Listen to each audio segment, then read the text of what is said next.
Welcome again. Let's go drill down into tech careers report. So a bit about landing jobs. I'm going to skip this from this time. Tech career survey, we do it yearly. This is the second edition. We have around 4,000 respondents with a balanced geographic distribution. Going into the numbers. So moving into the gender breakdown. Okay, so as I was saying, women still make around 1/8 of the total tech professionals workforce. I personally hope that this will go up in the next years. We need balance, obviously, not just for diversity's sake, but because it really helps teams to be more balanced and be more productive and with a better environment, with a better mood. The age breakdown, it's this frequency chart. So as I was saying, we can see the means more or less around the 28 to 32 years old. Okay, but this is something that evolves a long time, obviously. Vai baixar pó que eles vão pegar nos cascóis.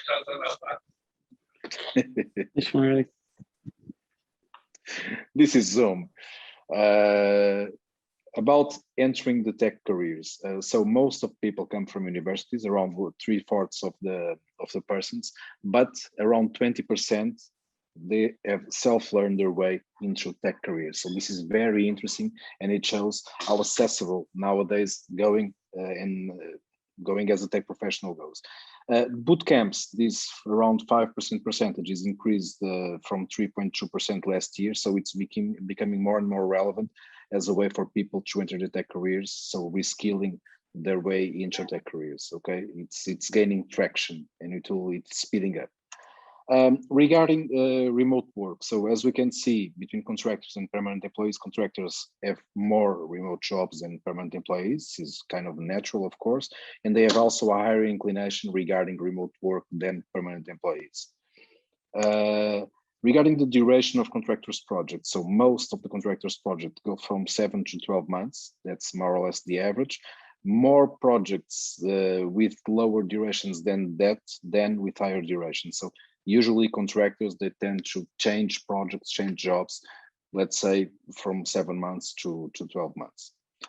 Regarding permanent employees, as I was saying, most of them are in the company, their current company, for 1 to 3 years, okay? And the data point about the frequency of change for tech professionals, it's something that goes from 1.5 years to 2.3 years of tenure in the same company. As I was saying, companies need more and more to have this data in order to understand that their policies regarding the retention, regarding acquiring people, etc., need to take this into account, because not everyone will stay forever in the company. Not everyone will leave the company after 2 months, but this number is important to better establish the policy for hiring and retaining people.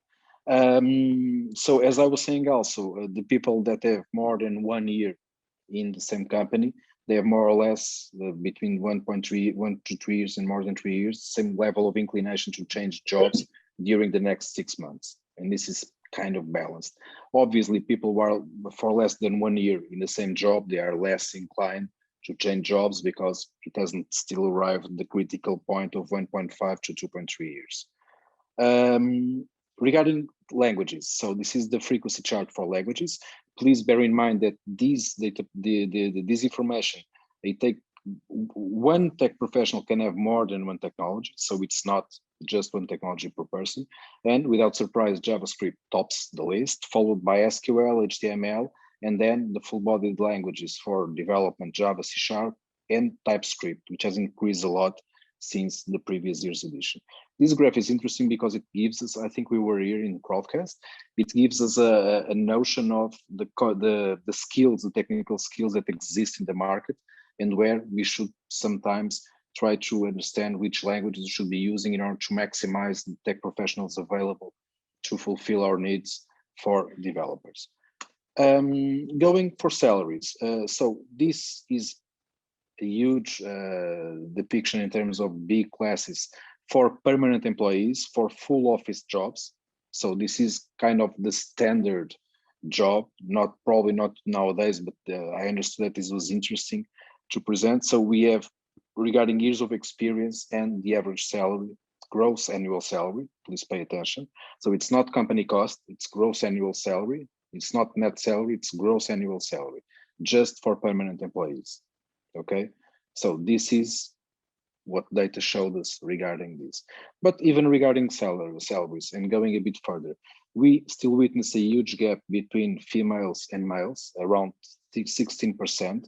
The good news is that this gap has reduced from last year's edition. So last year's edition was 23% less salary for females than for males. This is reducing, and again, let's hope that this really balances itself out. This, I prefer not to say. The number of cases that compose this class, it's not necessarily meaningful in statistical terms, okay? But taking into account geography in Portugal, so without surprise, we see that Lisbon still takes the higher average salaries, okay, followed by Porto, others, unspecified, then South, Center, and then the islands. The total average, it's this one, so only Lisbon, it's above the total average because obviously it also has a much larger number of cases than the other regions.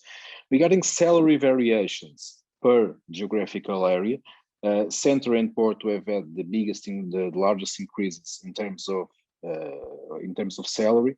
Lisbon, it's more or less the mean value for all of these, and South is lagging. South and also Azores, Madeira, and North is lagging in terms of salary increase in the last 12 months. Please pay into attention that this salary variation, it's a question that is placed directly to the tech professionals. It's not derived from salary values for this year and last year, because we cannot obviously follow salaries for the same respondent in last year and this year. We don't track people individually at this stage. By job role, this line here separates more managerial management positions from developer positions. So what we can see is that CTOs are by far the best well paid of them all, followed by technical team leaders, solution architects, etc., etc. And regarding the devs, we are talking about mobile developers who, even though have had lower increase in terms of the total number of people working as mobile developers, the other categories have had a much larger increase in the number of people working in these categories, but they are concentrating the largest gross salary for all the developer classes, okay? Sysadmin engineers and DevOps are also on the rise. UX UI grew from last year, and then some roles that lost a bit were full stack developers and business application consultants, mostly people that work in corporates using BIs or developing BI, CRM, or ERP systems based on softwares like SAP, Microsoft, and the likes. Okay, the average it's here, so you can see more or less how it goes. In terms of, and another thing that we didn't have in the previous report from the previous year is if tech professionals work for Portuguese or international companies. Okay, so we have with this depiction witnessed that people work for international companies earn 33% more than people working for Portuguese companies. And when it comes for a drill down of the international companies only, North America tops in terms of the average salary, followed by Europe, Middle East, and South America. We have this also by countries for the main countries, but this pretty much gives a good picture of what we are talking here. So basically, and one thing to take into account, these differentiation between Portugal and international working salaries are for both permanent employees and contractors. So we have to take into account that it's not only people working for international companies in Portugal as permanent employees, but also for contractors working for international companies that might not even be in Portugal. Okay, again, the raw data for this survey has all this information in the way that allows for more detailed analysis over this data. But there is how shall I put it? There is a pressure that international companies coming to Portugal are putting in salaries. Okay, this is witnessed by the numbers. In terms of company industry, so this is the average salary for tech professionals working in different company industries. What we see is that we have internet, cloud-based services, and then healthcare, data and analytics. And what we can see is that even though the consulting and software development are the companies with more respondents, these companies are also in the lower ranks of the average salary. Okay, so consulting and software development have a lot of people in this survey, but they are not in the top gross annual salary that we can watch in this depiction. Again, this is interesting to understand and also to position your own company, and to probably understand also, if you are trying to get people from other companies, to understand more or less what they might earn in average, of course, if you are trying to get them through your own team, in terms of salary only. Of course, there are other things that must be taken into account. In terms of company size, salary by company size. So what we can see is that naturally, I think companies with more employees tend to pay larger wages. So this kind of a trend. There's a steep difference when it comes for companies with more than 1,000 employees. Okay, and also company type. So we can see that scale-ups, corporate and startups are the ones that pay better in average than the other companies. On the losing side, we have outsourcing, which I would say it's a trend that companies in outsourcing practice due to the margin structure that they have. They need to pay lower salaries to have people and having people working with them. But we'll have more detailed data regarding these company types and company sizes ahead. Now, not regarding the values of salaries, the average values of salaries, but regarding the fairness perception of the wage. So what we can see is that people who work in startups and scale-ups are the ones that feel that their salary is more fair regarding the other types of companies. And again, outsourcing comes as the company type that has the worst score in this data. Okay. This is a chart that it's not included in the tech report. I was trying to get some more detailed numbers regarding salaries based on the data for this meeting.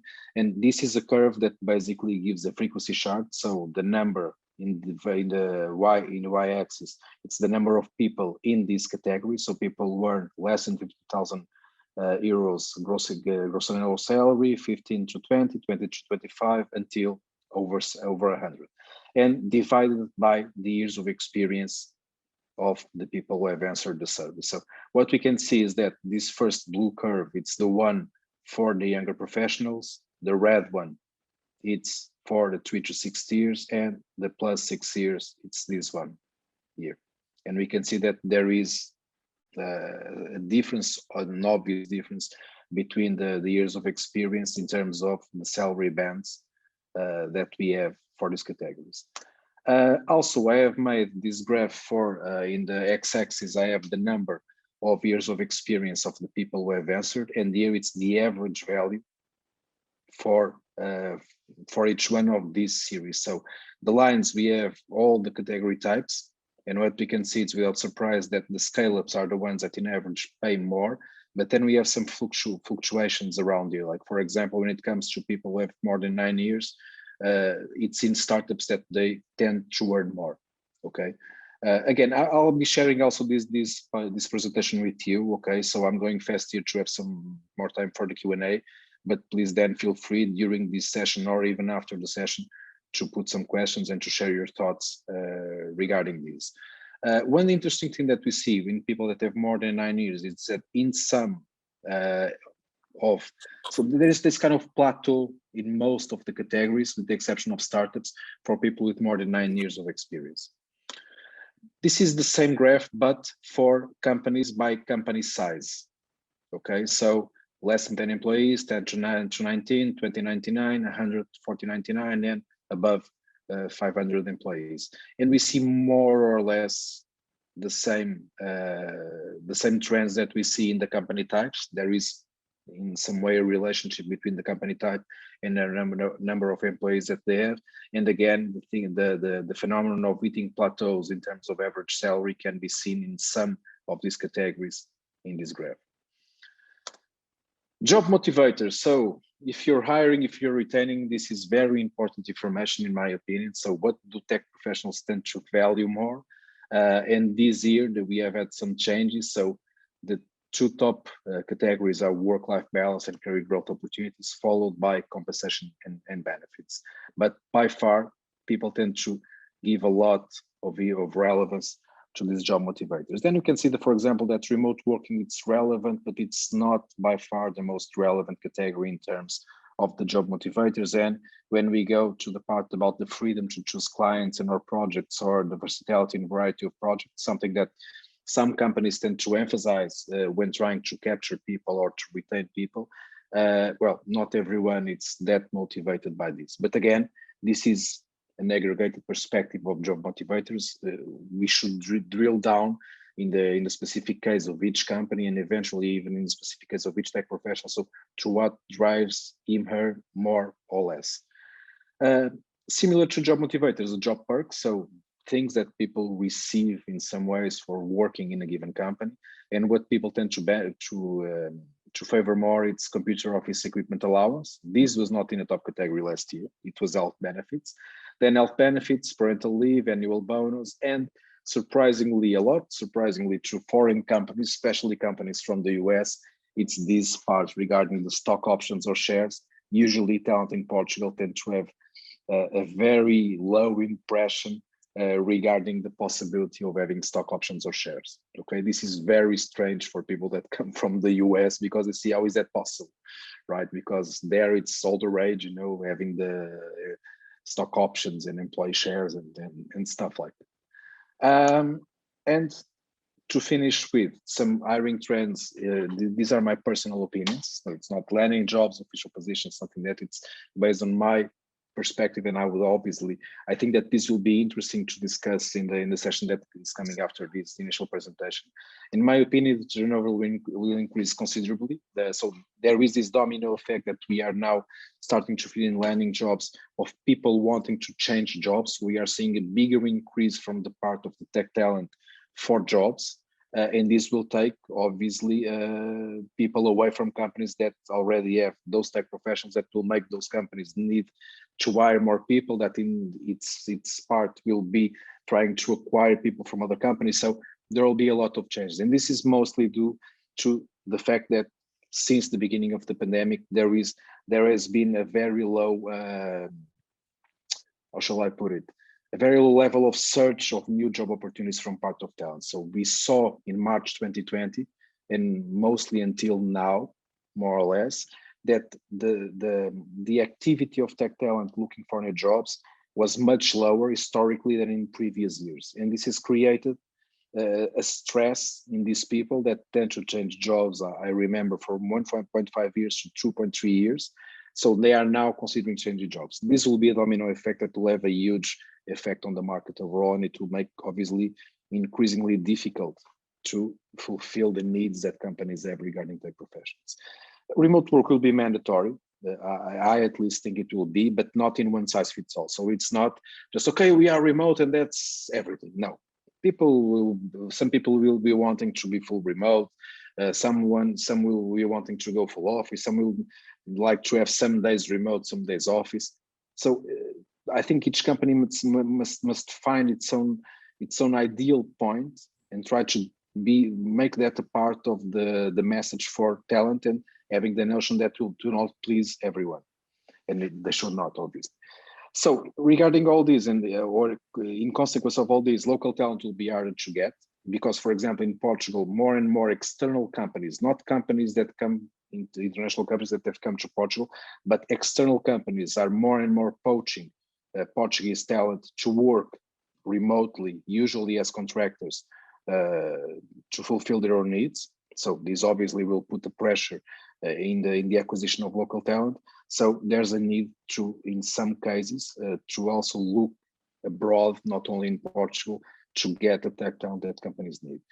One thing that I personally believe will happen, it's that social referral. So the common word of mouth, of people coming to one company and suggesting that company to friends or people that they know, will be very relevant.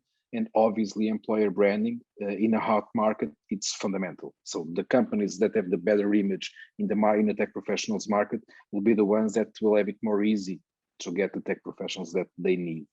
And finally, as we have seen in the motivation, salary will be important, but it will not beat company culture, work-life balance, or the challenge that people can find inside companies. So these are just some notes that I've opted to leave here. They're, again, personal opinions, and probably some of them are wrong, and some of the ones that will be higher trends than these ones are not here, but it's obviously something for discussion. And that's it. Thank you. Thank you, Moura. Thank you for your presentation. So I think I managed to get some of the questions in chat that we had during the presentation. I'll start by one that is easy to answer. I believe that you even had the answer on your first or second slide, which is how big is the sample for those results from Madden? Yes, around 400,000 respondents. Yeah, I knew that I had seen it. One question that I noticed, just to give a notion, it's estimated to have between 100,000 and 110,000 tech professionals in Portugal, to give a notion of the percentage that has been covered. So that covers your question, Madden. One question that I noticed that on chat people were even discussing while you were presenting was, how will a PT company compete with foreigner salaries? So a lot of different people spoke about equity, stock option, etc. There was a whole topic around it. So what's your view on that, Moura?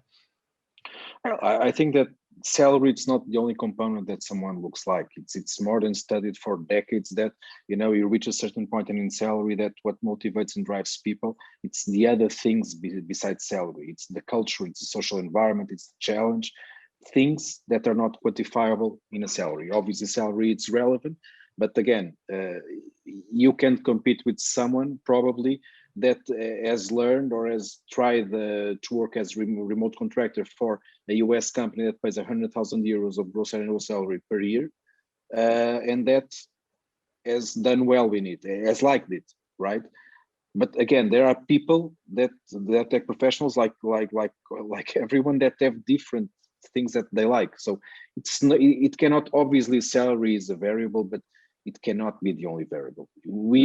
I think that companies, and I speak for myself when I try to attract someone for my own company, that I need to sell also the dream, the vision, the culture of the company, you know, to make people feel that they will have a good life while they are here. They will have challenges. They will have a good social environment in the company. But again, there are people who are more, some people don't like the expression, more mercenaries than others. And you need to also choose the people that you want to have in your own company. I think that tech talent needs to choose the companies that they want to work at, but companies also in some way need to choose the people that they want working with them. They need to follow that path. Yeah, Tadeo is adding to that on chat that, but what's that point in salary after which other things come into play? That's probably for the level people will look first, and only then look at equity and or other VARs. No, that's maybe I think that my answer to that is use the data from this report, not just the data that's in the report, but the raw data, to understand what's your point. So if you're looking for some profiles, go to the data, make your pivot tables, find the points that you have there, the medium, the lowest, the highest value, and try to position yourself there, also according to the capacities that you have in terms of salary that you can afford to pay. But use this report, this survey and this report, it's precisely to help not only tech professionals, but also companies try to understand, identify, have insights that allows them to make those decisions. And obviously then you formulate hypotheses and you need to go to the market and try them on. Yeah. So I cannot answer what's the point exactly, but you, again, you need to go to Excel to drill down a bit on the data, work a bit that, and try to understand how this data fits your own reality and how you can make decisions based on that. Makes sense, yeah. I think that I went more or less for all the questions that we had in chat so far, but we still have a couple of minutes before we had to move on. So if anyone has any question, please leave it on chat, or even if you want to just open the mic yourself, exactly, and ask it, please let us know. Any other questions? Come on, we are 60 people. Or comments. So from 60 people, I believe we should have more questions.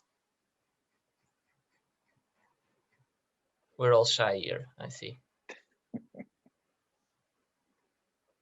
Only shy people. I have a question or a comment, if you will.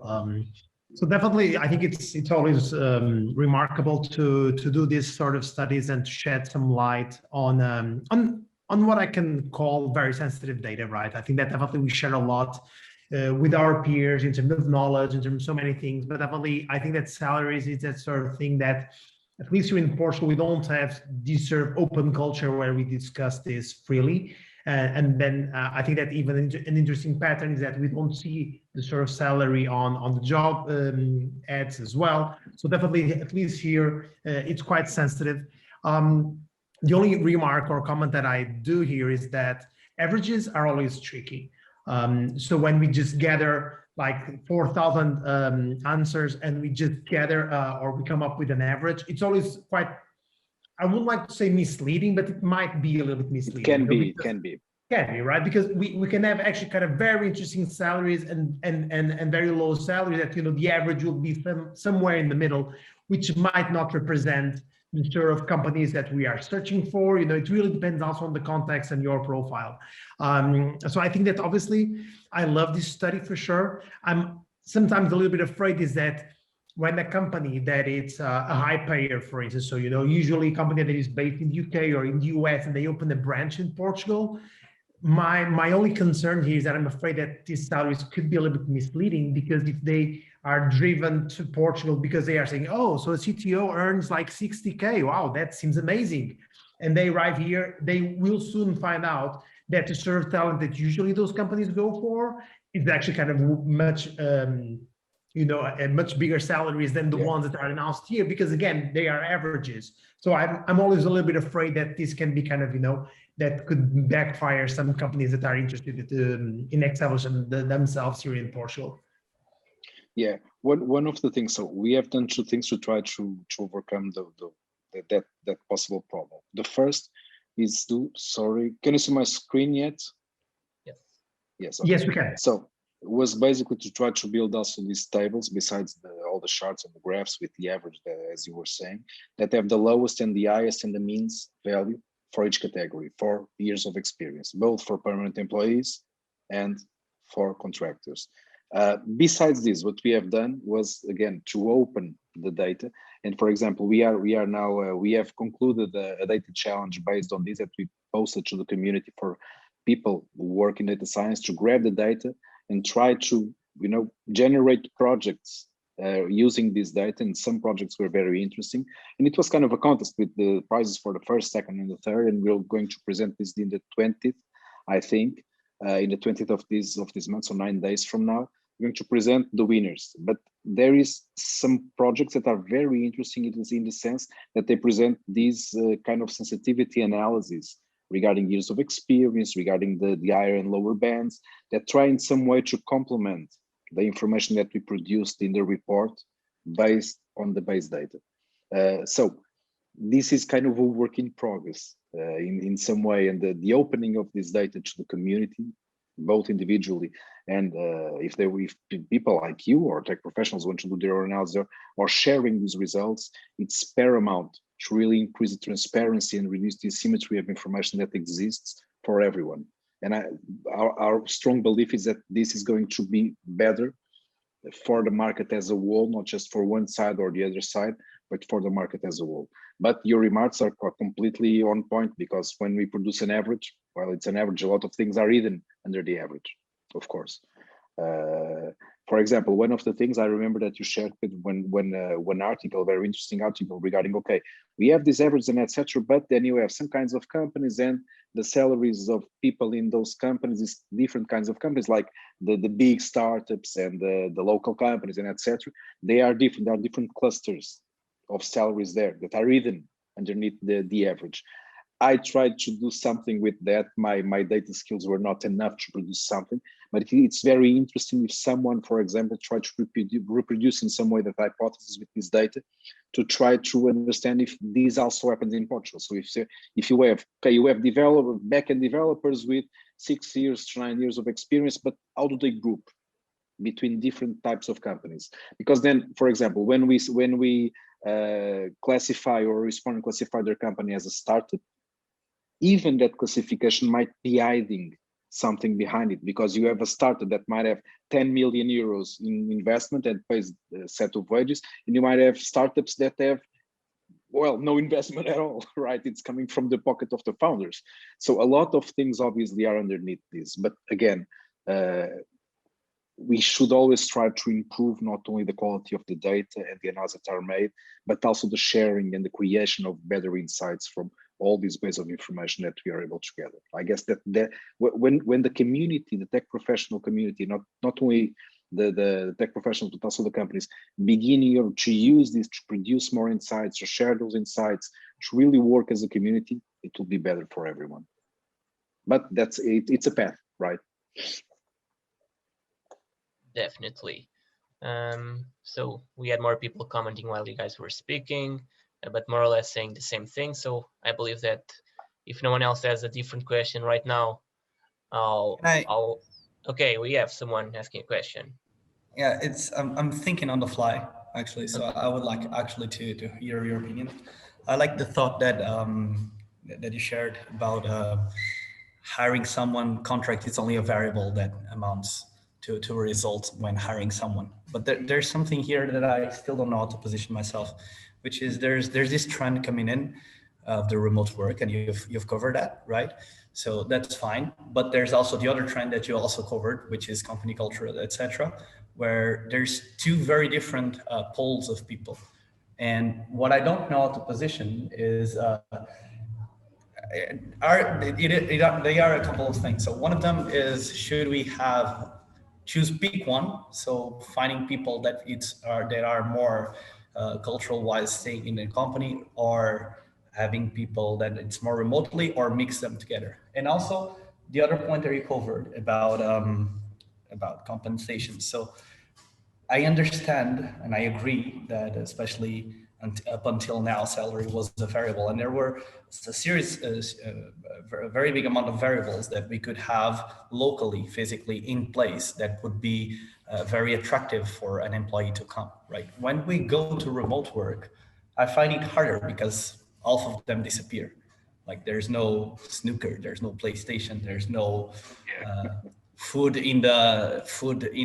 for free in the company, right? So for this, I also have this doubt. So these two, one of them is how to level remote working with physical working, and the other one, how to actually attract people that are more interested in probably in remote working, in your opinion. Well, I would like to know that. I'll try to answer briefly with your question, because I think that the second part of the session is precisely the best place for those questions to be commented. But I think that this thing about remote work being everywhere, right? So no one can escape from it right now. The last year has changed dramatically and in a very accelerated way. What do you think? I think that a lot of companies, for example, I speak for Landing.Jobs. It's an example. We were remote flexible. Now we are remote first, full remote first, but we have an office and people can come to the office. But for example, 2 weeks ago, I had a meeting with people that I have hired that I have never been physically with. So I gathered a team, people that were from all around Portugal, to meet them, to have some beers, to talk a bit. So trying to make, in my case personally, trying to make a mix of these, because all of the people in my team like to hang around and talk and etc. The Zoom fatigue can prevent a bit that happens, but we are still trying to find the balance in the culture, because when you have such a dramatic change in the way that companies work, I think that the companies need to assume that they will not suddenly be remote and that's it, the culture has changed. No, the culture also has dynamic, that needs some time to settle on, to meet the old values and the old way of doing things with the new way, and then something gets out of it. So culture takes time, and it's not completely manageable, let's say. So I think that each company needs to find its own culture, and the changes that this remote situation has brought to them. I would say that's, so I don't think that there's a golden key, that opens the correct answer. I think that there's a search that needs to be made, to be sincere. The question, the answer is inconclusive, but I really don't have, an answer. Right. Answer. I was asking your opinion, not the key to success. Yeah, obviously, but in some other way. For example, I believe that most companies will continue to have some way to promote physical interactions between people. Might not be all the time. Might be when people want. Might be in some pre-scheduled occasions when people get together. But one thing that was very interesting, and I suffered positively on that, is that, for example, I basically changed all my team in the last 4 months, and I have hired people that I would not have hired before COVID, even though we were a remote flexible company, and mostly people from outside Lisbon, because probably I would also have hired those people, but they would have come to an interview in Lisbon, etc., etc. Now I have half of my team, it's from outside Lisbon, and they are, well, great people, that I probably would not have had access to if this change has not occurred. And this is interesting because it also creates another phenomenon, which is spreading or balancing people across the territory and the opportunities that exist.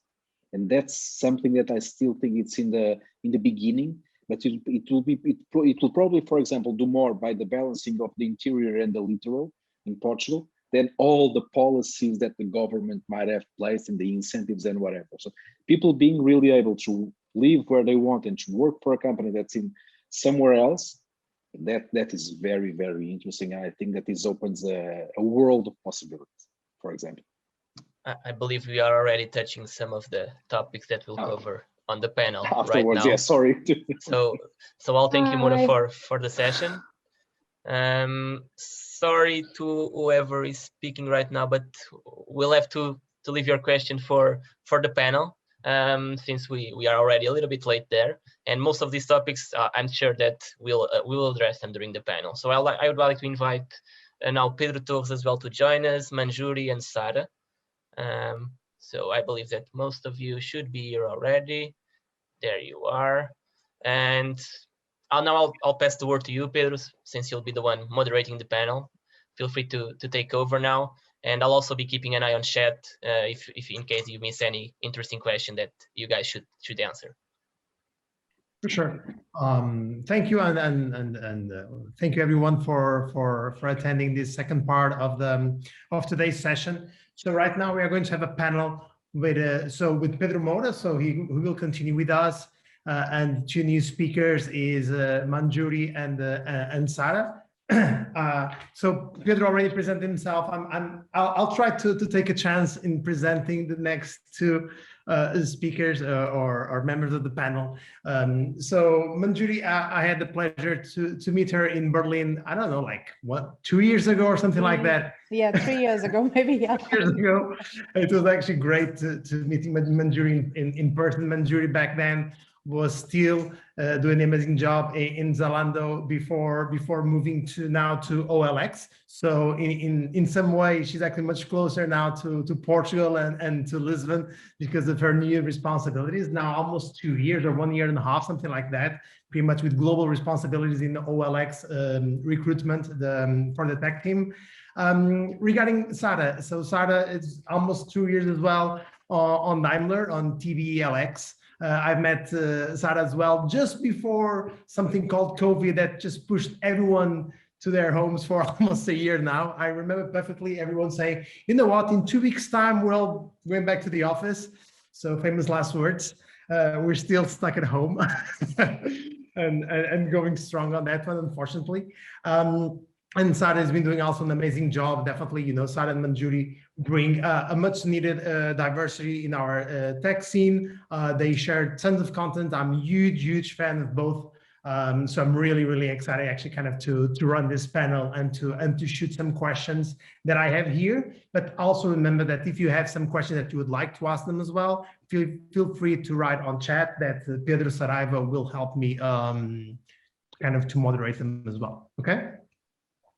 Okay. Cool.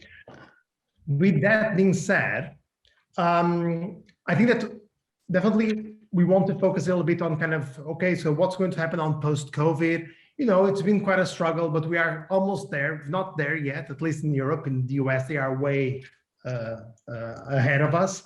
But definitely, you know, I really would like kind of to talk a little bit still on what's happening today. And today, unfortunately, it's not the post-COVID world. I think that we are seeing some glimpses of it, but still we are quite facing the struggles of COVID, not only in Portugal, but obviously in the rest of the world. I think that my first question, if you will, is that, so we are all working from home, but definitely in very, very different conditions than, you know, before COVID, right? Because when we were working from home, we wouldn't need to care about childcare, about health issues, right? It was, you know, kind of just a regular world where you could be at home just because, or in some other area like a Starbucks and do your work. Today is quite different, right? Definitely remote work as well, but with a lot of conditions. And so I would like kind of to understand, in your opinion, what are the effects that you are seeing in terms of employee or people engagement regarding productivity? Do you think that people are as productive as they were before? And even in terms of the satisfaction, do we think that our people are currently like super happy? Or do you think that actually we are seeing some interesting side effects? And I think that's definitely, Sara, you can start. Okay, thank you, Pedro, for the intro. Thank you, everyone, for the amazing questions. I was putting a zip on my mouth not to answer. Thank you, Pedro, also for the invite to be part of this. And Pedro, I have this happening It's not that bad. the entire day. So the effects on my productivity today have been affected definitely by this, which, as you might imagine. So I would like to start answering your question by doing something that we have implemented at tb.lx, which is a check-in. So today I'm not feeling great. I am super tired. I was laying on the floor while Pedro Moura was talking, trying to keep an eye on the chat. And this is not my best day. So just to align expectations. And then my neighbor is doing this since 9 in the morning. But I'm trying to channel all my energy. As you know, I'm a positive person, to be here with all my spirit. And you say it well, right? Working from home in these conditions is not the same. So I could do like leave the house and work from somewhere else, just go to a cafe, go to the office and be there. Actually, we are in the different conditions because we have the office open and people can still go to the office following certain rules. And we have that amazing possibility. But today was the day that I decided to work from home because we are having this and I needed to focus and so on, but my neighbor is not complying. But yeah, it's totally true. What I feel from the developer side is that they are happy with the flexible hybrid model that we are providing until now. So, and we did a poll and we asked them what is their best work-life flexible schedule that they would like to have. And only one, which is an anonymous poll, said, let's not go back to the office, let's work from home forever. So the other said, I would like to work from the office 1 or 2 days per week. And still enjoy the flexibility. I'll mute myself now and turn over to Manjuri, maybe. Hey, Sara, thanks for sharing that. And trust me, I promise Pedro, and this is my secret to, I don't know if you can see it, because I'm missing Portugal. I'm not there. I can. I thought about it, but I told him I'm going to acquire some, and trust me, I've acquired like, okay, I can share like 3 bottles. I'll share it with my husband, but this is helping me. So cool, then I'll grab some later. All right, so if not a good door of wine, at least I can, you know, kind of make do with this now till we can travel. On that note, great question, Pedro, and thank you to Landing.Jobs also for this invite. It's just having this 1 hour, 2 hours connect with Portugal makes me very happy. Although Berlin is sunny today, but still. Things that we noticed, and +1 on what Sara mentioned. A couple of things that we definitely noticed through the last 1 year of COVID. Productivity, interestingly, went up through the year. And yes, of course, I'm coming from a tech organization, so we also have non-tech part of it. So till we had lockdowns, and this was very cyclical. When we talk about lockdowns in the countries, be it Portugal or our Eastern European market or India or Latin American markets, we saw the cyclical impact on the business, of course. But and we work with fiscal years, so by Q3, everything was again back to an uptrend, because in cycles we saw lockdowns being released, so you at least had, car inspection centers open, etc., etc. So that was really customer-facing kind of a way. Companies started digitizing, and that's exactly what we are seeing right now. We are seeing the push of post-COVID, or just pre-post-COVID, if I may call so, that they are pushing on digitized products. We also have something cool called as pay and ship that we are working on. So that was the uptake. There was, like Sara mentioned, there was a lot of focus on wellness, a lot of focus on engagement, and the check-ins and pulses or pulse surveys, trying to get apps into play, virtual happy hours, how to get the teams together, hold on to each other, sensitize people. I think all these things were done in the process. What held on to a couple of people who joined was still this human connect through these virtual sessions. Also understanding what the organization stands by. So if you're talking about some cornerstones of leadership principles or leadership behaviors, then telling those stories through your all hands communication. So those are the things that really latched on the wellness and engagement. In the beginning, when people were tackling with it, for a lot of people, this was new. And like Pedro, you said, you thought in 2 weeks, all of us thought, right, this will be fine and we'll be back to normal. This is still fun. So that was the novelty of it. And now we are seeing a bit of a fatigue as well. So when we talk about asking people, do you want to go back? Do you want to stay hybrid? Do you want to stay full remote? The context of pandemic remote and non-pandemic remote is very important. I mean, I don't have kids, but I can see my neighbor. She has 3 kids, and I can see her face sometimes, and I don't want to interpret what that means. So literally, I think that's the difference in this whole cycle that we've kind of noticed. Hiring has been interesting as well in this phase. Being a TA professional, I can say it was interesting, because as an organization we had anyways decided to go remote first before COVID happened. Portugal was not our first option for the remote first. Our first option was Poland, but based on the COVID impact, we also looked at Portugal for having remote packs. And that gave us a boost on hiring, especially, as well as gave us boost on diversity, which was something that we really looked into. So yeah, and yeah, I'll shut up there and maybe talk through the other questions. No, for sure. Thank you, Manjuri. Definitely very interesting.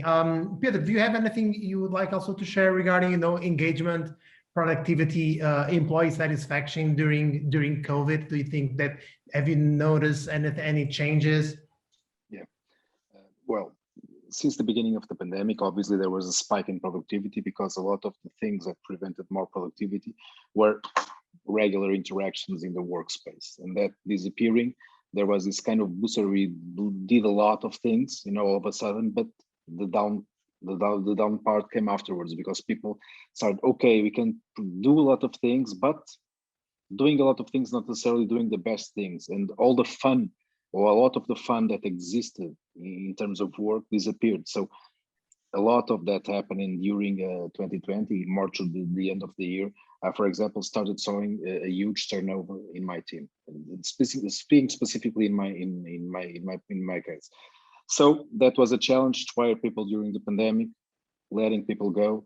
But in some way, there was this kind of refreshment that brought new people, and as I was saying, not only from our geographical area, but from other areas, that brought new blood. So this is also obviously everything that is bad in some way also has an opportunity to improve.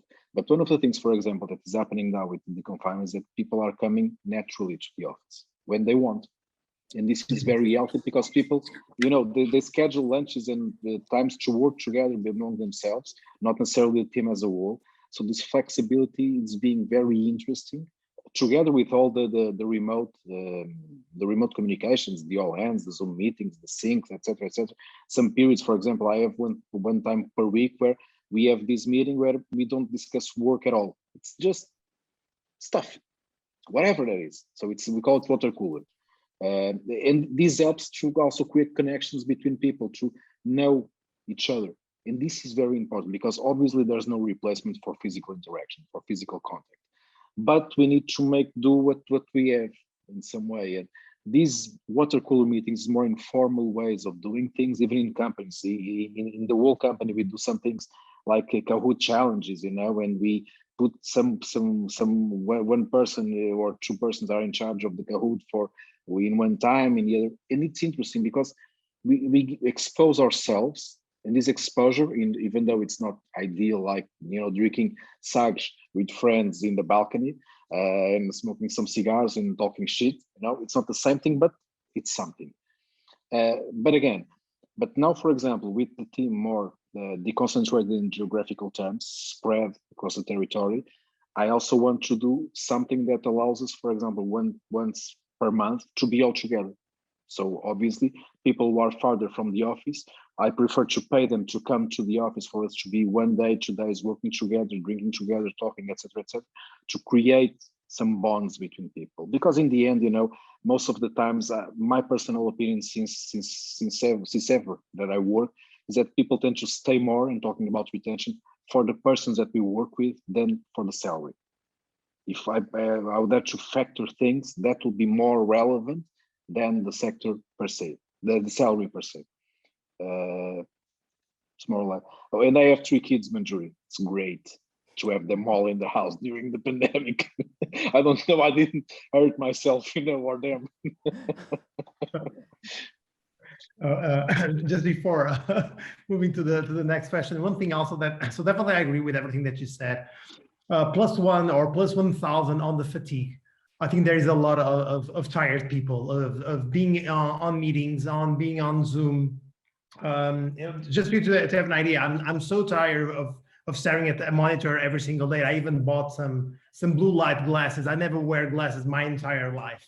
And you really start to see that in terms physically, that things got a little got different with the different sort of setup that we now have.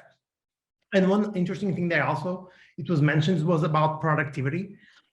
If I could describe productivity during COVID, I think that at the very beginning, we saw like a huge boost of productivity, but a huge boost. Then obviously it really came down, not to the point of say, oh my God, it's not productive, because it is. And I think people are really productive at home, but definitely it came down a little bit.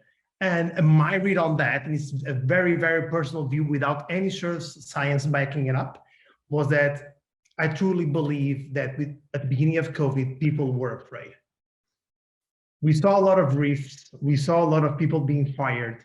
When people got home, I really believe that everyone gave like 200% to make sure that they still had a job, that they could provide for their families.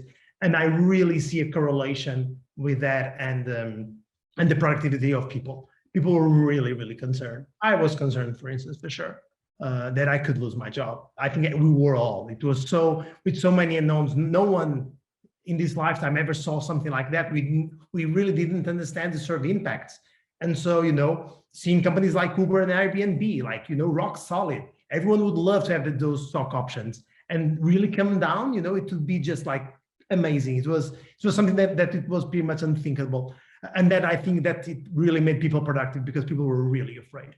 The other thing that we also didn't mention, definitely I see big signs of burnout from a lot of people. It can be kind of, very small signs of burnout. And for instance, even Sara kind of, being like super honest, I'm really tired. Maybe if Sara was in the office, she wouldn't be so tired because she wouldn't have the noisy neighbor, or because, it's different working conditions. We have different concerns. So that's another thing that really kind of stands out. I really think that we all together, we are showing, more or less some signs of burnout for sure. Pedro, can I just add a small thing, which is a topic that I'm really fond of. I've been reading a lot of papers regarding a diminution in terms of the intellectual capacity during these COVID times, mostly due to one really interesting thing that I think comes out of this remote work mode, which is the lack of time in specific tasks. So people always multitasking, you know, being in Zoom and doing some other thing at the same time, and then worrying about something else, and always these intertwined by meetings and things to do. And you know, this has taken a huge toll. I think that's my opinion, in the capacity that people have to, you know, stick in the context of one task, doing it with focus, you know, creating some kind of flow among that has diminished a lot. And I think that this is a very serious problem, not just in terms of burnout and burnout possibility and fatigue, but also in terms of productivity, because doing a lot, it's not the same thing as doing well. And it's very, one of the things that I always tend to say to my people is that turn your notifications off, you know, schedule things, schedule dead times in your calendar so that no one can put things on top of that. Because this thing about permanent, we are all, I'm also a computer science engineer, you know, this thing about continuous context switching, it has a huge cost, a huge cost for the human mind. And this is something that's very critical, and something that I think that companies should take care in, at least in the sense of warning people that work with them, okay, try to be focused, try to reserve time, try not to be switching things and to be doing 2-3 things at the same time while you are in meetings. This is, well, I like to talk about this because at least it affects me a lot. I see myself sometimes being in a meeting, doing something, and it reduces, I feel stupid sometimes, a lot stupider than I was before COVID. Yeah. Pedro, just to comment on that, I totally agree with you. And since I interact most of my day with engineers, they also complain about the same, they also show the same symptoms. So we have implemented specific action points to mitigate that, exactly as you mentioned, like blocking your calendar for no meetings or having no meeting days. Because right now, every time that you need to interact with someone, even for pair programming, even for just to, yeah, you can have asynchronous communication. And we also did some action points to improve our asynchronous communication to effectively transition to remote first. So we have been working on this effective transition, which takes a conscious effort, right? It's not like I'm now working remotely, I'm not going to the office and everything changes. But we have to constantly remind ourselves that this is not the same. We should improve documentation. I was reading in the chat, I think it was Ricardo Brandão that wrote something around that. So we had several things to improve our remote first setup, but that's a situation where every time that it's not asynchronous, we call someone, we spend our days in virtual meetings, right? So the focus time is less and less focused, and the higher you are in the responsibility in the company, so more responsibilities you have, more context switching you will have, and more possibilities of burnout you would have, I would say. But yeah, it's very relevant what you just said. I would like to add something, and now that my neighbor decided to. It's 6 p.m. so he stopped. Yes, but it usually doesn't follow those rules. But that I would like to add regarding the productivity and the motivation of the people that we have. So at the same time that you guys at Landing.Jobs released your tech career survey, we also did our own tb.lx barometer that we will also share with the community soon. And what we found out is that we wanted to do something like to see how we were, because we thought we were different, but it turns out we are not that different. So we are not that different when it comes to motivators. So what our people at tb.lx said is regardless of seniority and domain, so because there we can see differences, what they value most to stay is flexibility and work-life empathy. So this is the main driver to stay. Compensation and benefits, in feeling of purpose and growth, and people-centric approach. To leave, it's also compensation and benefits, right? Management and leadership style, and also the flexibility. So just to say that the flexibility and the work-life empathy that we provide is very, very important at this point. And maybe this is actually kind of the perfect segue for now talking. So what's next? So, if we've actually fast forward to, kind of end of the year, I don't know, I hope that at the end of the year, everyone already got his 2 shots, right? We need 2, I think. So assuming, that, the majority of us by the end of the year already are, I don't know, kind of COVID safe, and we can actually, try to get some sort of sense of normality where we actually kind of, can think about the future, about, changing jobs, thinking about moving to a new home, for instance, now because of all these sort of kind of different rules of the game. Definitely a lot of things really change, right? So Sara just mentioned, kind of people really kind of starting to be very interested in flexibility. But I've been talking with a lot of people, and definitely I see companies completely on board with full remote. Some companies that were on board with full remote and now they just decided to go back, which is also very interesting. And also some companies that are also very keen kind of to establish some sort of rule. Let's say, okay, X amount of days at home, X amount of days at the office. And definitely some companies that really don't care about remote at all. And everything will go back to what it was, let's say, kind of 2019, something like that. So I would love to hear, and maybe we can start with Manjuri on this one. It's like, so what are kind of the differences that we are foreseeing now in the post-COVID world? So, fast forward 9 months or so, do you think that definitely people are searching for more flexibility? People want kind of to spend more time with the family, less time in commuting. Do we even imagine that companies will need the sort of office space that, that Google's and Facebook's of this life really kind of, with campuses, even though Alex has a great office in Lisbon, it's so big. Do we see that some of that could change or not really? Absolutely. Pedro, I was reading this SHRM article recently that did a survey for, like you were mentioning in the beginning of the call and the panel, that US has a different scenario. They are scaling back faster. UK today, interesting, I saw the news that they are actually going live with an in-person RecFest event in July. So that's how hopeful they are. Yeah, that is one reality. This SHRM article talked about 50%, the survey that they did, 50% of the respondents mentioned that they will be looking for new jobs in this year. So, and they call it a tsunami of attrition and leavers and so on and so forth. Pretty much things are getting mirrored with the market, talent demand that we are seeing as well. Everybody wants a piece of cake in the remote aspect. So whether we talk about the talent market, I mean, we ourselves are doing that, although we are sticking to a country logic and not going into B2B and contracts.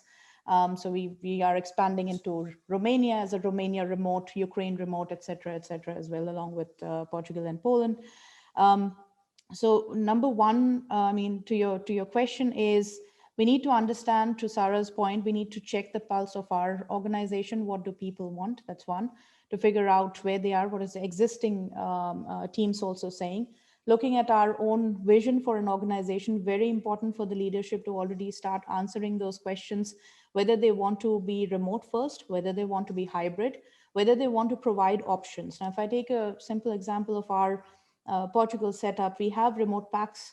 In the future, we have certain packs which are closer to Porto, where we actually have an OLX office, and the others are all closer to Lisbon. So to Pedro's point, when we have a workshop or people need to come back to office for meeting each other, or maybe just an offsite, then it's easy to connect those dots. The other option some companies are looking at, despite having offices, if they are hiring in remote countries or areas where maybe you have 20-30 people, then you can have a co-working space rented out and provide that support. So apart from setting up your office at home, which all companies are doing at the moment, you also provide options like that. So you don't have to be in a, with 3 kids environment setup. You come to the office, you feel like you're in the office. Kind of, it's not a bad thing, I'm sure. But you still have that idea. But these things, Pedro, I think, to your point, what will become very relevant, and even to the articles that we are seeing now, flexibility will be the point. It is not just, are you full remote or full hybrid or full, whatever. Sorry, full hybrid doesn't make sense, but completely back to office. But this flexibility will be very important. Different sections of the population as well. If we are talking about, diversity, which I said really got a boost with the remote aspect. You might not want to uproot an entire family and then again relocate, etc. And it works for someone. I was just talking to somebody who was known to be based in Amsterdam, and this person said, "Hey, I decided with my family I need more sun. I'm based in Spain now. Would you like to hire me from here?" I said, "Yeah, we have a Barcelona office with Letgo. We can hire you from there." So these are the things. It's flexibility for his life that he wanted, and he spoke about that. So that's the flexibility that people are looking at. People will be looking at the COVID response of organizations. To your previous point, Pedro, when you mentioned that, there was a time when people were very scared. Everybody's kind of, there's so many people losing jobs, et cetera, et cetera. There was also a time when they saw companies taking care of them. What did they do? When things picked up, business picked up, did they come back and give bonuses? Did they come back and give merit increases? All those things will also matter. And that's where the financial security and the standing and what is your growth plan today will definitely matter with the company.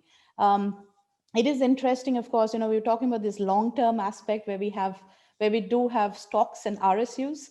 And even as a personal experience, I've seen this, it is not very useful using that in Portugal. If we give RSUs to somebody in our Berlin office for candidates, they are happy to hear that. They also negotiate on that. But on the other side, no, doesn't happen. So that's different. But again, that's a long-term context for people. And last but not the least is, like you said, the vision overall of the culture. Can the tech teams, the leadership teams build that culture and have that faith? I think these three things will really stand out for this post-COVID pandemic, whatever you want to call it, world. Pedro, Sara, with anyone of you? Manjuri, like, if I was wearing a hat, I would take it off for you. Well, you just mentioned the things that will indeed retain people, right? All the aspects that you mentioned, like flexibility, like the vision, inspiring, like walking the talk, we also saw it, like even when people were looking for different jobs, like we lost some people last year, and they saw like, this company, they didn't treat their employees well during this COVID times, and you guys, you are doing a great job, and we are thankful for you because this and this and that. So really walking the talk, and from the top down, everyone feeling supported and listened to. This is amazing. What people can really see that. So yeah, great. And being human, sorry, Pedro, being human as well. I mean, I can't not think of the present context that we are living in. I think with the media, and I'm sure all of you have seen we're talking about post-COVID, but I come from India, and India at the moment is nowhere near post-COVID. And personal topics aside, I also have a team in India, and it impacts, right? So that's to also the point that how humane is your organization.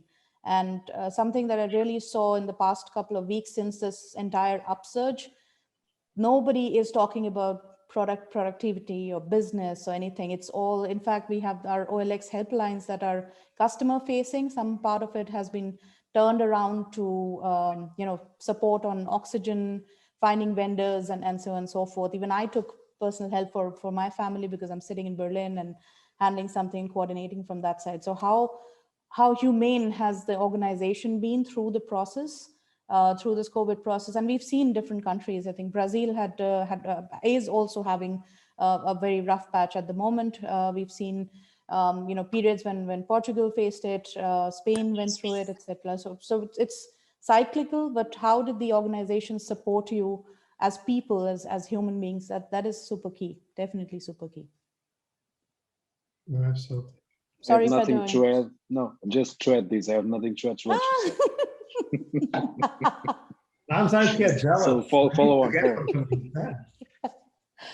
Awesome. Pedro, anything that you would like to add? No. I think that all has been said. What I just two small remarks complementary to what has been said. One of the things, for example, that I've seen is to share some insights. That usually we see that people talking about salary and wanting to go for large companies. We have some corporate clients in Landing.Jobs right now and talking about numbers like banks and etc. And I was amazed by the number of hires that these guys are doing in a public that usually goes for high-profile tech companies. So there's a renewed appetite from the part of some tech professionals for more, let's say, conservative, stable companies. And this is interesting. I don't know exactly what this means, but we have been watching it. Another thing that we have also been seeing regarding the relationship with Brazil that Manjuri has mentioned, the huge lot of people that want to relocate to Europe, it's disturbing from one side and amazing on the other. And I'm not talking about people, single people, I'm talking about people with families, not just COVID, but regarding Brazil, all the topic about insecurity and etc. People are wanting to come to Europe a lot. We have a program just for that, and it's incredible the number of people that apply, really wanting to come to Europe. So there are huge migratory movements, even in a remote world, that must be taken care in terms of the importance that they have regarding the reconfiguration of the world in a post-COVID phase. If I may, definitely, I think that we already are kind of covered a lot of topics. I'm definitely really curious to understand, to Manjuri's point, how companies will react regarding COVID, right? Because we might actually have companies that they might have very different realities in very different offices, right? Because, for instance, if we think about Google, so Google in the United States, even my colleagues in Boston, they're all already vaccinated. They all got their vaccines, right? In Europe, we are kind of in this stage, that the risk groups are already being taken care of, and hopefully, like in 2 months' time, maybe it will be our turn to actually have access to the vaccines. And then obviously India and Brazil and other countries that are really, really struggling. And again, when it comes to people's lives, it really doesn't matter about productivity or engagement. I'm really kind of curious to see how companies will react and respond to that, because I really think that we are now much more aware about social responsibility and the duties that companies have towards us than anything else. So that's definitely something that I'm really curious to see how that will work. Other things that will change for sure is, even the way that we think about commute, right? Like in Portugal, commute is not that bad, right? If we take half hour to arrive home, we complain, but that's a brilliant commute time, for instance, for UK standards. When I was living in the UK, I had colleagues that would take 2 hours to arrive home. And so I really think that definitely in a lot of countries, the commute will change forever. And we'll see definitely people relocating to places and just going, kind of embracing the remote, and that being a key factor for retaining or even to attracting new talent. Definitely seeing. Sorry. Yes. I know. Sure. I wanted to comment on your first two topics. Yes, please do. Because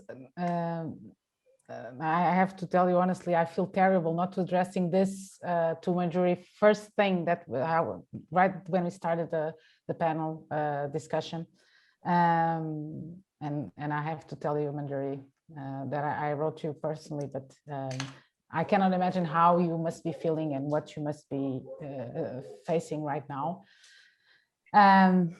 Just to share from a global company perspective, right? We are part of Daimler, and we also have people in India in our MBRDI. And the other day we were starting our regular effort to invest in people in culture with people from Germany, here in Portugal, and also India. And we see, well, Charlie, the person leading the group effort, said to Deepo from India, like, let's not talk about anything else today, just how are you? How are things in India? How can we help you? There's nothing else to discuss here. And let's take all the backlog that we had with you. Your priorities shifted completely, and let's sync whenever possible. We'll take it from here. We'll do things on our end, and whenever you'll join, because what we see in the news is just a tiny bit of what might be happening. We send an offer of employment to someone also in India, and I shared with Immo Virtual all the housing in Portugal, because the person was clueless about the pricing, and even searching from abroad, like the prices were for foreign people trying to bankrupt him or something. So we did all the search with him in a chat, and giving him more time to process, allowing him to ask all his questions, and giving him also this flexibility to move to Portugal, providing him the tech visa and all that, bringing his family. Hopefully it will work out. So this also gives us this possibility of bringing people from wherever. So this is also great. Oh, definitely, Sarah. I think we've made a very good point with that. You empathize, you kind of connect, and with this talent becoming also global, you tend to understand, okay, this is the reality of this particular country, and how do we deal with it, support at the same time, but work together. Pedro, to your point, it's interesting, and my brother works in the US with Cerner Health. And there is actually another reality from his perspective. He's single at the moment, and he does miss his lunches, the huge buffet lunches, and he's a keto guy. So his office, and being like a med tech company, they had separate area for keto. So he really misses that. He has to do that himself. Then he definitely misses all the support on the laundry and stuff. So when it's the Googles of the world, right? I think we can't match it up with an OLX. I love our office, most of the office locations that we have, but you don't have that kind of support, right? That you can live and breathe and just stay there. So those are definite things that he's missing, and he likes to work out, he likes to swim, etc. So he now has to switch to a clubhouse close by, etc., etc. So I think that is also a reality of some people who might want to stay close to it. So maybe he's also a guy, he might say that, okay, working, maybe I work from home, but for the evening activities, I'm going to go to office and meet my colleagues or something like that. So there will be a hybrid option. And certain areas, there are other things that will push people back to urban cities. Again, take an example for India as well. We saw the push. We have cities like Pune, Bangalore, even Gorjão, where the salaries are super expensive. We are competitors when we fight with literally a competition for our India office is Booking.com, because of course they are hiring from there. My former employer, Zalando, is a competition. Sara just mentioned that they are also hiring from India and moving here. We ourselves in our Portugal office have hired from India, so cannibalizing across our own hubs sometimes. So these are areas where salaries are high, but the rentals are also super high. So when pandemic hit, and in the first and the second quarter, all of them kind of also moved to cheaper rental places, just like the US. But what will bring them back is our schools, because that's the urban cities also provide the best education setups. At the moment, schooling is remote, but it'll not stay remote forever. So that's another reality to face. When that happens, they would be, of course, people would like to, with commutes in some cities, which is 1 hour drive or 2 hours drive, you might want to work 3 days from home, but 2 days you might want to still go to office, and so on and so forth. So it'll be a flexi model is what I foresee with all these different nuances, for sure. Absolutely.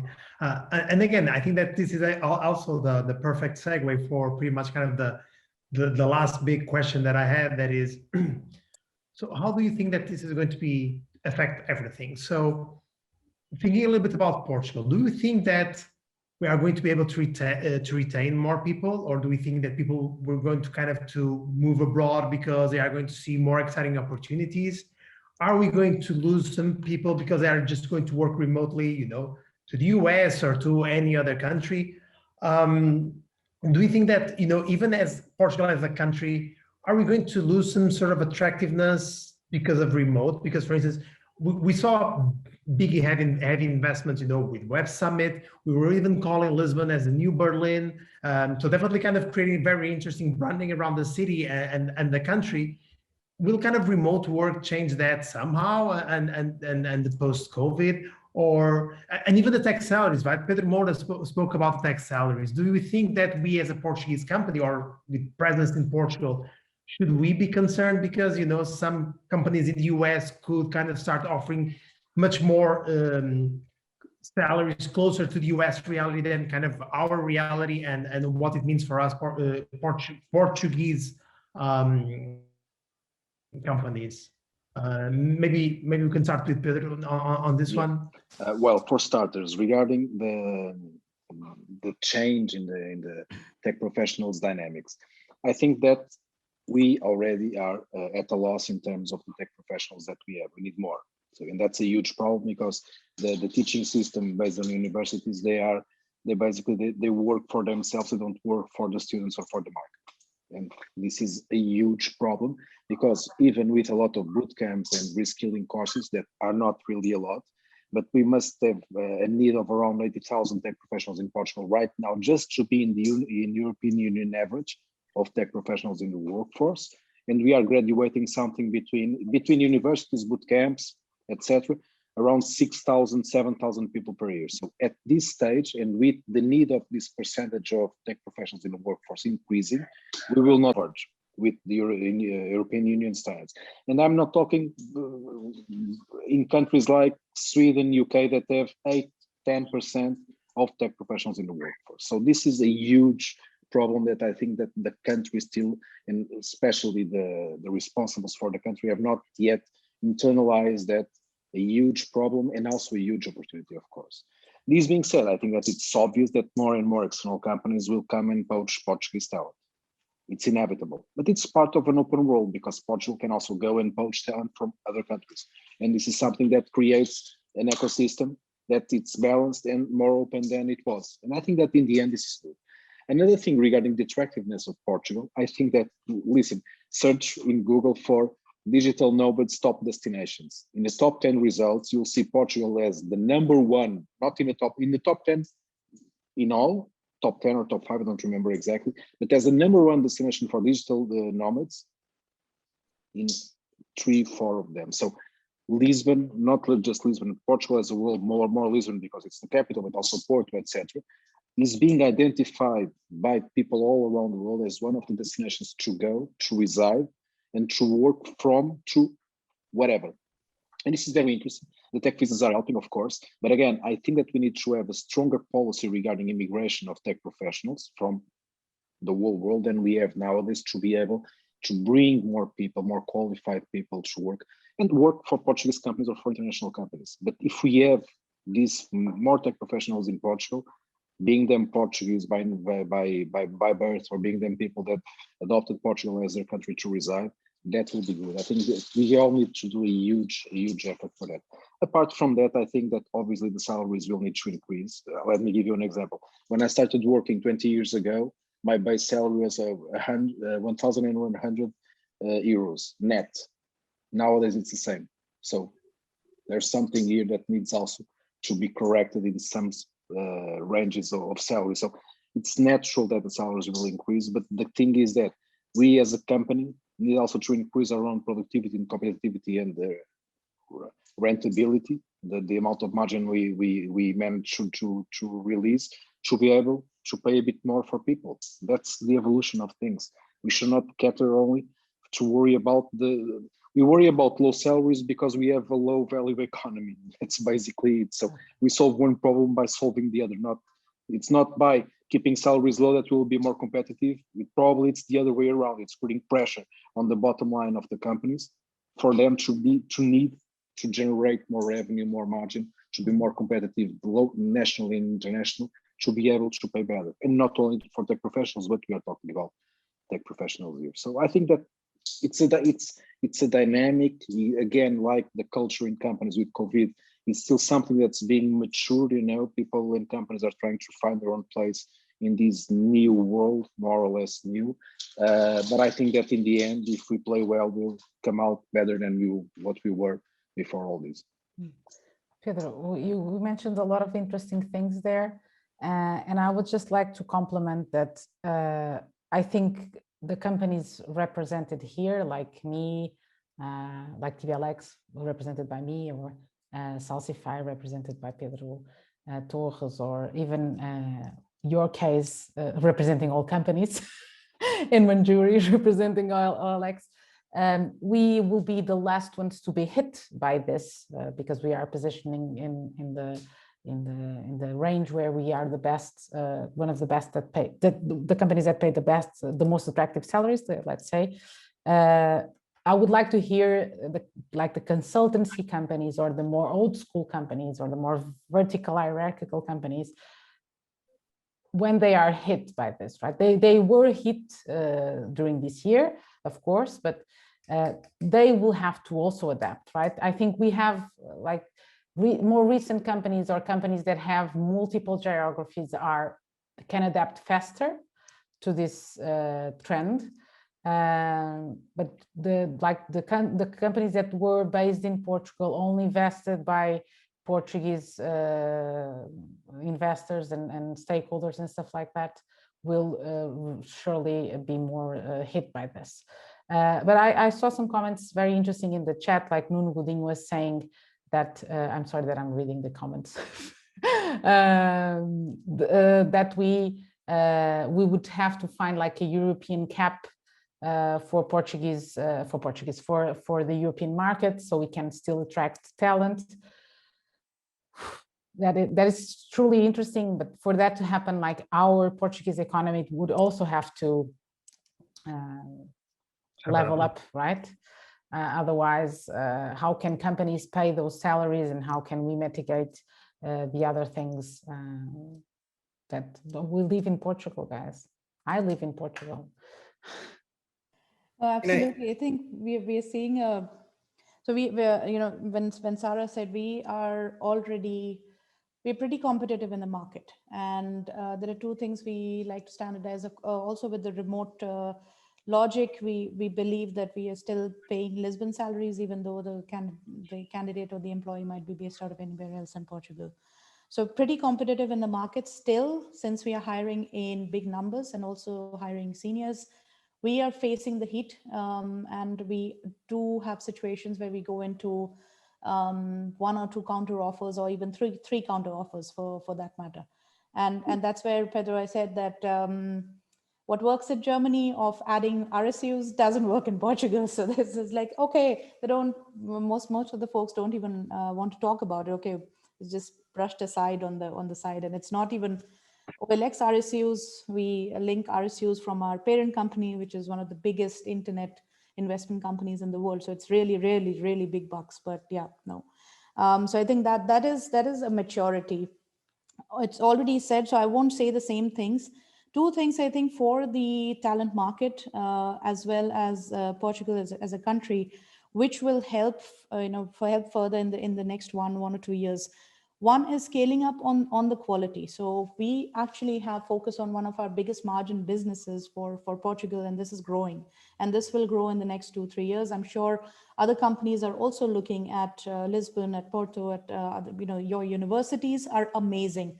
They really, really have quality talent, and that's why people look to Portugal. The idea is, when I say quality, when we look at the senior talent, you literally have names that you can count, right? Because very few people have worked in complex organizations, complex product companies.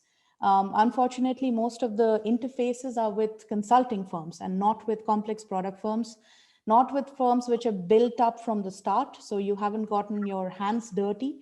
So that's what we face in the quality aspect. And to Pedro's point, it's actually good if we have talent coming in. But this is what we saw with Berlin in the last 5 years. When we had talent coming in, you had the sharing, and then the level itself has really gone up. Today, when people talk about Berlin, they talk about Amsterdam at the same level, which was not the case earlier, like 5-6 years earlier. And the second bit is mobility. And this is where the bureaucracy comes in. It is for us, and I'm sure Sara also faces this, because being a global company, trust me, it's far easier to move an engineer to Berlin or Amsterdam, or even sometimes we face this to Barcelona, than to move this person to Portugal, because of the bureaucracy and the lack of mobility support that the government brings itself. Most of the even examples of simple things of switching and being resilient, even a German bureaucratic country switched to digital support so we could still move some people between lockdowns. But in Portugal, we are still stuck with 4 or 5 people still sitting where they are, and we are trying to ensure that, okay, where there are no legal loopholes, et cetera, et cetera. So I think this mobility aspect, pandemic aside, has to be sought out before we want to really move quality people into Portugal and have that talent. I agree. Would like to add a question here that came to my mind. So we're speaking about working remotely and hiring people, and a lot of concern here that was shown because of hiring in Portugal, essentially. So Portuguese companies hiring in Portugal. So my question is, what about Portugal hiring from outside as well? So the same way that people are hiring remotely for Portugal, because Portugal, for 2 things, and one of them Manjuri talked about. One, it's because we're cheaper. That's why they have been doing it. And the other one, because there's actually quality and talent. So one of the questions would be, what if we do the same and actually try to find other people, other places? And the second one, which I don't have an opinion about it, so it's a topic that I'm throwing up in the air. Would you believe there could be some geographical distribution of talent? So for example, we are known in Portugal to have very high standards for engineers. Maybe other places, maybe it would be a good place look for team leaders. I don't know. What's your opinion on this? Maybe I'm far from truth as well. I think it's an interesting suggestion. Let me write it down. I think it's going to be really hard for Portugal to attract people from the outside. What Manjuri said is really, really true. I think there is also something that plays against us. This is the perception of the income that we have in Portugal compared with other countries. It's definitely really interesting to say that, okay, I'm in Barcelona, so I have, let's say, 100K salary per year. But maybe that's exactly the same sort of money that it will be left in your account every month as 70 in Portugal. But, kind of these sort of numbers really kind of, make your eye kind of shine. And so definitely people will always be attracted to very interesting numbers in very strong economies. Like, for instance, Berlin changed completely the landscape in Germany, and Amsterdam and London as well.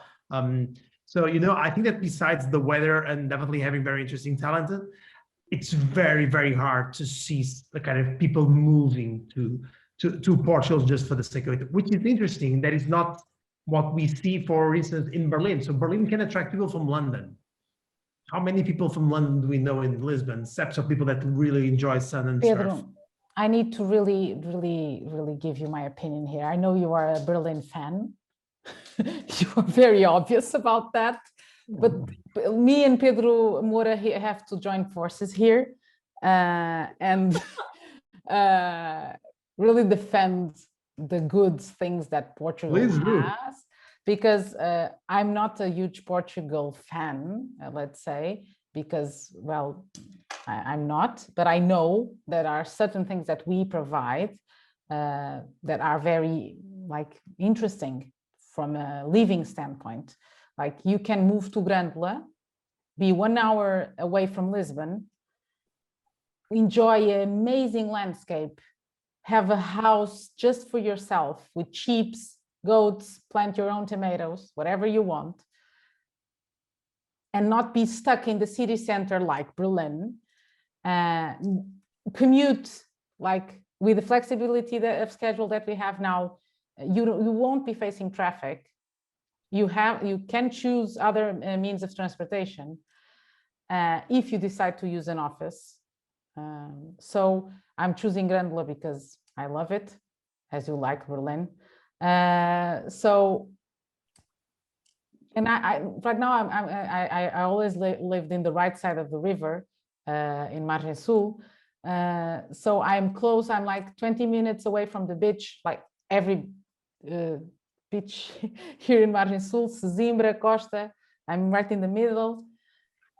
And I can enjoy a walk around my neighborhood without the fumes of the cars, and like no one is bothering me. No one is going away from me because of COVID, because we are not really, and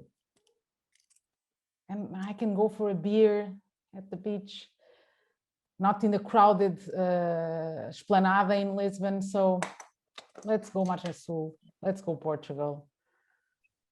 No, you know, just to add, I think to all of Sarah's USPs that she shared, definitely the beach is a winning point. But it has to the question, it actually has a lot of potential to be an incubator for talent, and this is sometimes we miss it, because also in a lot of our organizations we are posting and praying, and we don't form a strategy of where are we flowing in talent from and where are we losing talent to. So if we focus on that, there are countries that look to Portugal. I know there are a lot of people in India who look to apply to Portugal because the culture is similar. It's very warm. I mean, the first couple of months in Germany was super interesting for me. Then I settled into the Berliner way, but it's warm, right? So it's the same kind of warmth, and you know, how do you treat your guests and so on and so forth. So the cultures are very close. So if you're looking at incubating, then that's a very good place for that. Excellent place for growing junior talent, interns and programs there. So it's a lot of potential to, you know, grow forward. And I think when I was talking about the quality was more from this complexity perspective.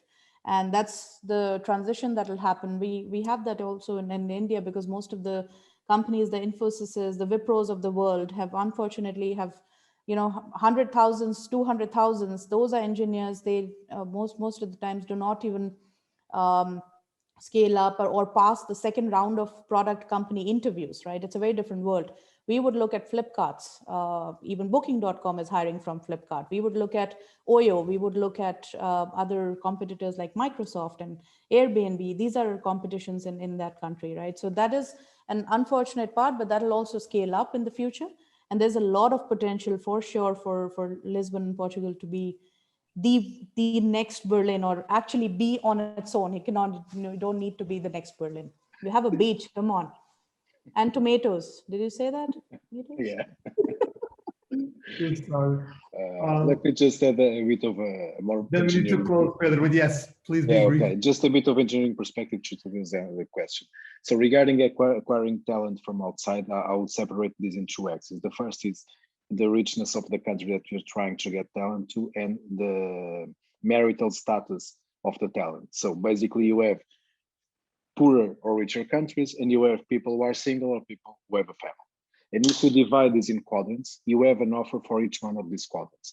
Obviously, in terms of salary, you cannot compete with much richer countries, but you can compete in terms of quality of life, especially for families. That would be so more senior talent that would be looking to have a better quality of life in a sunnier country with all the attractiveness that we have, and at the same time being in a 4 hours time zone between Russia and New York, and at a 1 hour, 2 hour of a plane flight from a lot of people, a lot of places in Europe.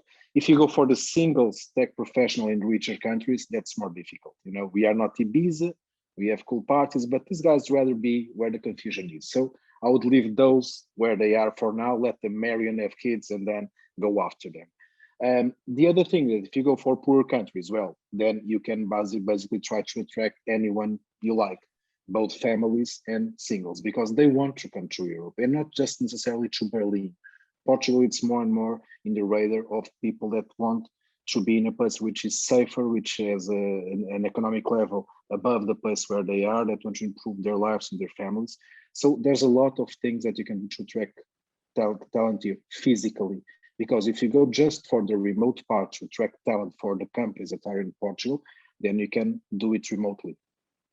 So in my opinion, there's a huge potential of Portugal to bring people from different quadrants in this scheme that I have designed to Portugal. And that's very important. Regarding the second question, just to give a small topic, the best known quality for Portuguese people is, good engineering quality, but the desenrascanço. It's the thing about, we are the guys that connect the dots, you know, between Germans and French and Italians and Indians and Brazilians and United States people. We connect the dots, you know, where everyone cannot communicate between themselves to do the job, or if something seems impossible and someone says, oh, that's not in the manual, we have a way to make it work. And that's very, very interesting. So I think that we have some cultural stereotypes that are kind of real in different countries that work better for some positions. I have no doubt about it. Yeah, thank you for your answer. And let me just add one thing for you guys that I think it could be key for Portugal as well, which is our relationship with Brazil.